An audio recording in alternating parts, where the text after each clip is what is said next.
Welcome back, Mayor Mike, to Mayor's Monday.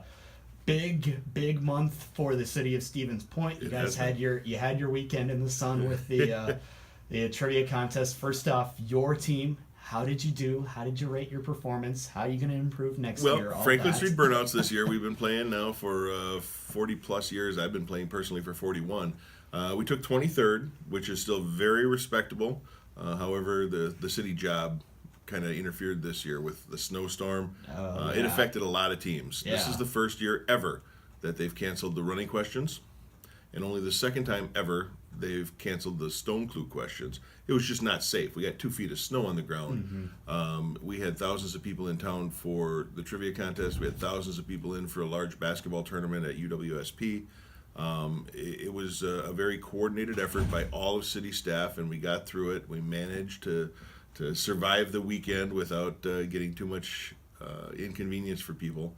And the snow's gone now, so we're looking forward to a nice, smooth summer. Yes, absolutely. I think we could all use that after that nice blast that we got in April. And of course, with summer here in Stevens Point comes a lot of big outdoor music, a lot of big festivals coming up. I think that's one of the things that you and I just talking before, you just light up and you say, this is what summer's about in Stevens Point. It is. We've got a wonderful riverfront with 2 of our largest parks on the riverfront.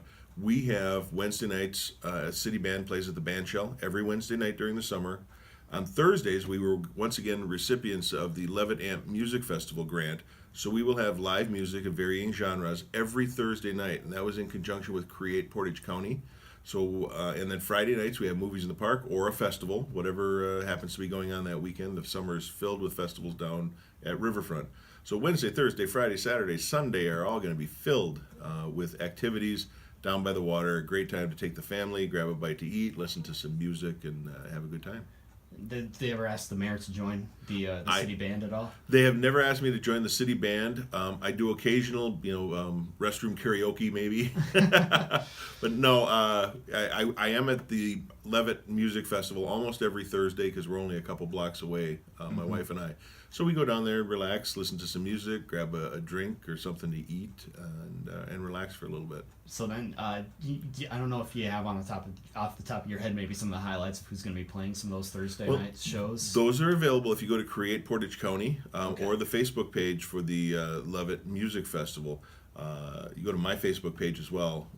I just reposted the listing. I don't know it off the top of my head because it goes for 8 weeks, so that's a lot of bands to remember. Right.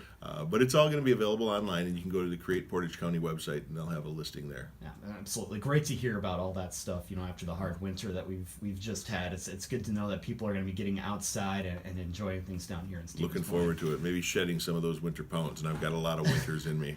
Yeah, absolutely. Well, the other thing that's going to come with summer in Stevens Point, we talked about this a couple of weeks ago, and you're kicking around a lot of ideas on this, and that's the Parklet program. Tell us kind of how that discussion went a few weeks ago down at the Idea Center here. Sure. For those who don't know, parklets is kind of an interesting concept. You take a parking spot and you turn it into something that's not a parking spot for a period of time.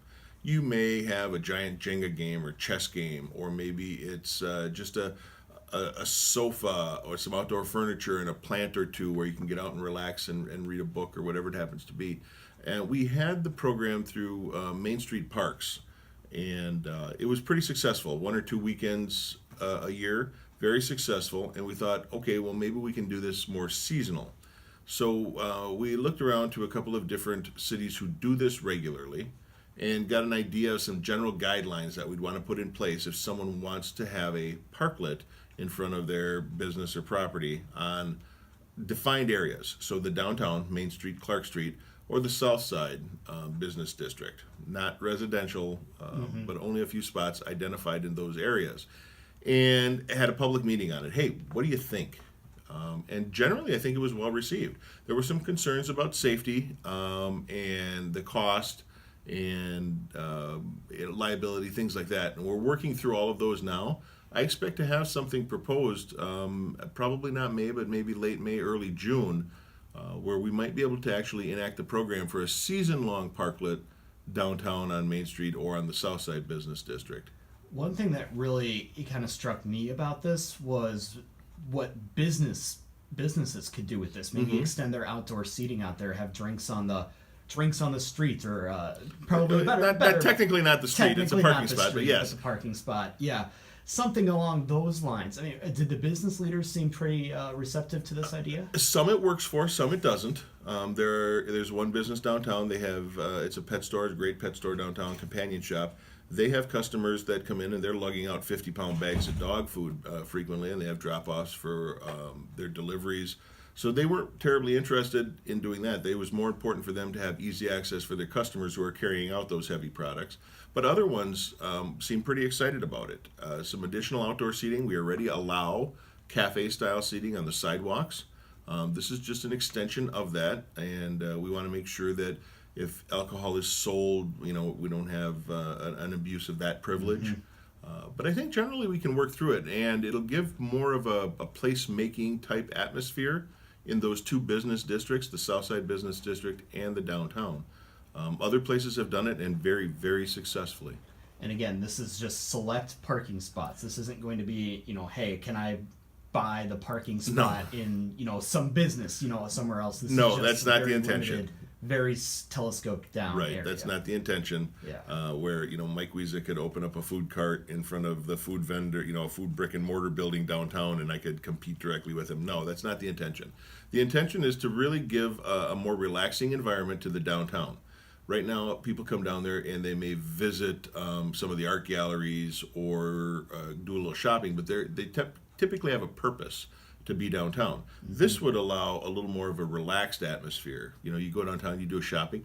Let's take a break. Let's have a drink and relax and chat a little bit, or maybe read the book that you just bought from, one of the bookstores downtown. They're kind of a fading thing, but we do have bookstores downtown and lots of nice businesses down there. So I think it's going to be well received. Yeah, and we'll look forward to where that discussion goes and how that maybe is implemented then and over the summer. I think it's a great way to again get people outside and just enjoy everything the city has to offer. Absolutely, we've got a lot to offer here in Stevens Point. Of course, and the other thing that you'll be offering this summer, road construction. Yes, one very, very busy intersection is about to be closed off for several months. Is that correct? That is correct. They say there's two seasons in Wisconsin: winter and construction. Same in South Dakota, believe it or not. Winter's over now. So with a plan that we implemented last year to maintain our infrastructure in a better way, we're going to have lots of road maintenance going on. Crack filling and pothole filling is going on right now because the frost is out of the ground, and of course spring brings potholes and cracks. So we're working as fast as we can to do that. We have over 300 lane miles of road in the city of Stevens Point, so it's going to take a while to get to everything. The Isidore Street area, the entire length of Isidore Street is going to be reconstructed this year. That's set to begin when college gets out, and it should be completed by the time college gets back. We want to minimize the impact on the people that are on those roads. Also, the North Point and Division intersection, where the new Century building is going up. By the way, if you haven't seen it, you need to come down and take a look at it. Absolutely. We're looking at a traffic circle, or roundabout is what they're called. Now, I'm not a big fan of roundabouts, but I've been convinced that this is going to help with traffic flow. School traffic spashes right up there, and on days when the school gets out, the traffic can be backed up all the way to 2nd Street, which is a significant amount. Century employees, when they're getting out, traffic can be backed up significantly. By implementing that roundabout, we're going to be able to allow traffic to keep flowing, so you're not backing up people with a signal light. And it gives us an opportunity, because there's an open center, to do something really special as a welcome to Stevens Point a centerpiece. So we've done an artistic call for proposals of doing something in that centerpiece and the additional right-of-way on either side of the road that we have to buy to complete the construction of that project. When it's done, I think it's going to be pretty fabulous. And I know there's people out there who just are dead set against roundabouts. I would encourage them to at least try and take it with a grain of salt and see what happens first before you judge. As I said, I'm not too much of a fan, but I've been convinced that I think this is going to work here. That construction is set to start when high school gets out and should be completed by the time high school goes back in session in the fall.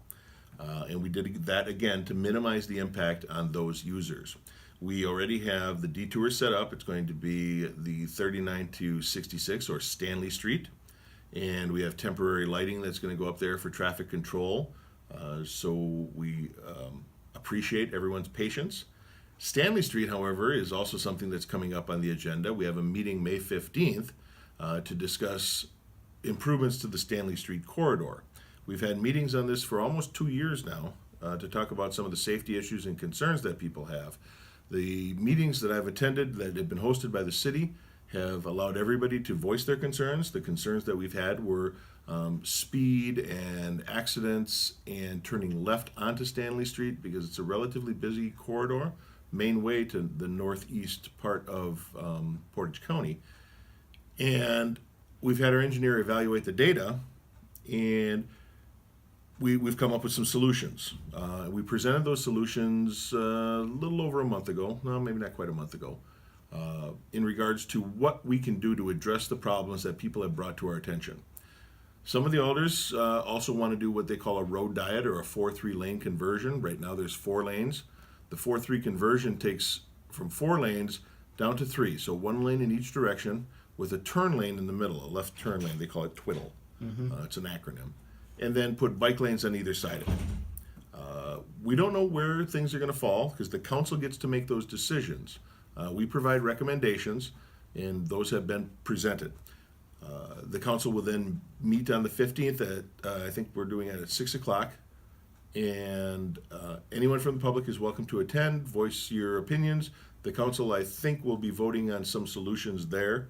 And so we'll be implementing those through the course of the summer too. You brought up a pretty interesting point in there as well.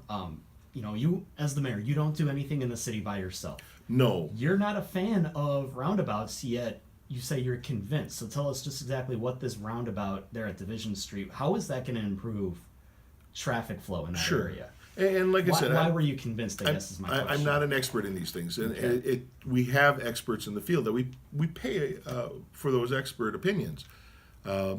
Generally speaking, traffic flow moves. Rather than stopping at a light and waiting for a light and backing up traffic moves slower, but it continues to move. So you never have those backups. It also reduces T-bone collisions, which are by far the most dangerous at intersections. You see more side swipe incidents, but they're going slower. So generally it's physical damage to vehicles and not injuries, and that increases safety. The big ones are keeping that traffic pattern moving. When buses get out, I mean, there's 20, 30 buses lined up. If they wait for a light, 3 or 4 get to go through, and then the rest have to wait for the next light. And it could take a long time to get through the intersection. If you're moving in that circular pattern, traffic continues to move, but it doesn't back up. We're also putting in right turn lanes. So if you are a bus going south on, say, Division Street, you don't even have to enter the roundabout. So you'll keep traffic flowing in that regard as well. So just kind of keeps everybody moving, and it's going to make everything easier for a lot of people. Yeah, and with the new Century building, they're expecting to add over the course of the next couple of years like 500 employees. I think when you have that many people there, it's going to get even more congested. Now, the city's been looking at doing improvements to that intersection for several years already. It wasn't triggered by that Century development. We've already been talking about it. But it probably accelerated the need. Yeah, no doubt about it, especially when you've got that many people. Each one of them's got to have a car, and that car's got to go somewhere at the beginning of the day. Well, they don't have to have a car. Well, yeah. Most of them. We've got an excellent public transportation system. Sure. There are all sorts of things that they could do to get to work and back. But we do have a lot of people that come in to Stevens Point from out of town. The city population is about 27,000 per census. During the day, we increased to almost 50,000. That's that's a lot of people coming in with cars, and they got to go somewhere at the end of the day. Is there anything else that you'd like to add before we let you go today? No, I just want to say that I'm looking forward to another excellent summer. I know I'm going to be up in Wausau with Mayor Milky for the 400 block. I expect that Mayor Milky will come down here and maybe spend an evening or two at our Lebanon Music Festival. I'll invite Mayor Brewink, and I'm sure we'll be going to events in Wisconsin Rapids as well. We're one big happy community here in central Wisconsin. Yes, we are. I will make sure to pass word along that those guys are expected here at the All summit. right.